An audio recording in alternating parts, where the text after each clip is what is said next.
Previously, a tense and unsettling atmosphere as the heroes grapple with the aftermath of a devastating fungal infection that has ravaged the land, wildlife, and human psyche. They encounters a deer contaminated with fungi and learns from Dr. Yamazaki that the spores can embed in the brain, causing hallucinations and contaminating soil. Scarlet, a woman rescued from wreckage, becomes highly distressed and paranoid, believing the infected are among them, which heightens tension in the settlement. Sarge dreams of his late wife, who appears on a cliff facing a beautiful ocean and expresses a sense of connection and urgency regarding an impending threat. Upon waking, he feels a mixture of calm and anxious introspection as he contemplates her warning about the giant infected and the darkness that lies ahead. I propped myself up on my tattered bed, the coarse fabric of my blanket scratching uncomfortably against my skin as I slid my feet into my well-worn leather shoes. Each step I took felt burdensome, not merely because of the exhaustion that clung to me like a second skin, but due to the palpable urgency of the situation that loomed ahead. With a deep breath, I summoned a meeting with several trusted members of our settlement, fully aware that our combined wisdom would be essential in navigating the formidable threat that overshadowed us. The intel we had gathered was disturbing. Reports of sightings indicated that a once harmless giant mushroom had undergone a horrifying transformation, vanishing only to resurface as a grotesque, infected entity. Its new form pulsed ominously with a sickly glow, releasing spores that drifted like poisonous dust in the wind. These spores were not benign, they were catalysts for a catastrophic wave of fungal infected that swept across the land, leaving devastation in their wake. Entire settlements had already been overrun, their inhabitants reduced to mindless, infected husks. It was clear that we needed to devise a rapid and effective plan to combat this threat and put an end to the slaughter before it reached our doorstep. Time was of the essence, and every moment wasted could cost lives. With a deep breath, I prepared to share my vision and rally our community to confront the encroaching darkness head-on. We stood hidden in the shadows, watching as a large group of fungal infected gathered in the distance. Their movements were odd and jerky, making it hard to predict what they would do next. The air was thick with a terrible smell, a sickly, sweet odor that hinted at a nasty fungal infection, suggesting they were no longer the people they once were. As they moved forward, the ground beneath them felt and sounded heavy, with the dull thud of their worn-out feet dragging against the cracked, dry earth.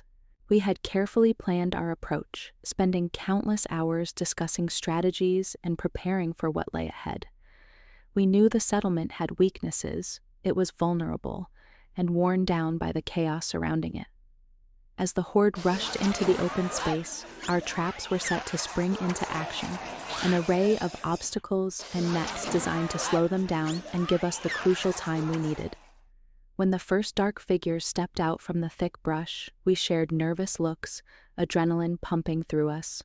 We were ready to put our plan into action, determined to protect those who had taken shelter behind the settlement's battered walls.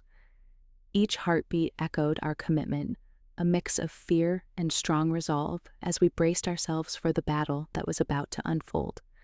With our teamwork, we managed to bind the massive, fungus-infected creature that had been haunting us, sparking a glimmer of hope as we began to uncover the unsettling truth behind this terrifying situation. It was a frightening creature that struck fear into the hearts of those who saw it, thanks to its strange and unsettling appearance.